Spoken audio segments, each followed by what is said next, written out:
সকল বাতিল ও আপত্তিকৃত বুট পুনঃপরীক্ষা ও পুনঃগণনার নির্দেশ প্রদান করতে হবে।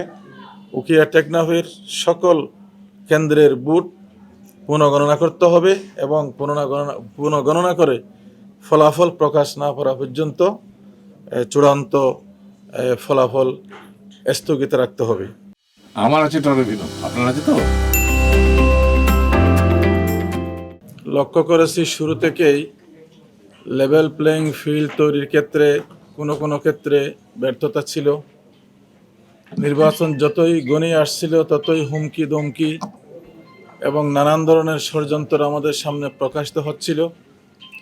একেবারে নির্বাচনের শেষের দিকে এসে আমরা দেখেছি বিভিন্ন জায়গাতে ব্যাপক হারে জাল ভোট প্রদান করা হয়েছে, যার কারণে আমরা বিভিন্ন কেন্দ্রের ফলাফল বিশ্লেষণ করে দেখেছি কোনো কেন্দ্রে যদি 50% ভোট কাস্ট হয়, আবার কোনো ক্ষেত্রে সেটা 80% পর্যন্ত কাস্ট হয়ে গেছে।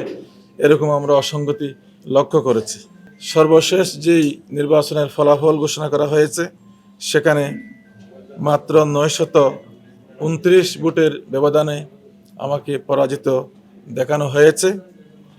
তা আমরা যার পরিপ্রেক্ষিতে আজকে আমরা রিটার্নিং অফিসার কক্সবাজার জেলা প্রশাসক বরাবরে এবং তার মাধ্যমে প্রধান নির্বাচন কমিশনার বরাবরে আমরা আবেদন করেছি এবং সে আবেদনে যে সমস্ত অসঙ্গতি আমরা লক্ষ্য করেছি সেটার আমরা উল্লেখ করেছি। আমরা সেখানে বলেছি বহু কেন্দ্রে সঠিকভাবে স্বীকৃত ব্যালট পেপার ভুলবশত বাতিল ভোট হিসাবে গণ্য করা হয়েছে, যার পরিমাণটাও অনেক বেশি। 4899টি ভোটকে বাতিল ভোট হিসেবে গণ্য করা হয়েছে। আমাদের আশঙ্কা হচ্ছে সেখানে অনেক ভ্যালিড ভোটকেও বাতিল হিসাবে গণ্য করা হয়েছে। ভোট গণনার সময় এজেন্টদের যথাযথ পর্যবেক্ষণের সুযোগ প্রদান করা হয়নি বা কোনো ক্ষেত্রে সেই পরিবেশ ছিল না। নির্দিষ্ট প্রতীকের বিপক্ষে প্রদত্ত ভোট অস্বাভাবিক হারে বাতিল করা হয়েছে। ফরমায়েশি এবং কেন্দ্রভিত্তিক ফলাফলে গরমিল লক্ষ্য করা গেছে। পোস্টাল ভোট গণনার ক্ষেত্রেও স্বচ্ছতা ও নিয়ম অনুসরণের ঘাটতি দেখা গেছে। এখানে 3800-এর উপরে যদিও বা এখানে ভোট প্রদান করা হয়েছে, কিন্তু এখানে গণনার সময় মাত্র 2500 ভোটকে গণনার আওতায় আনা হয়েছে।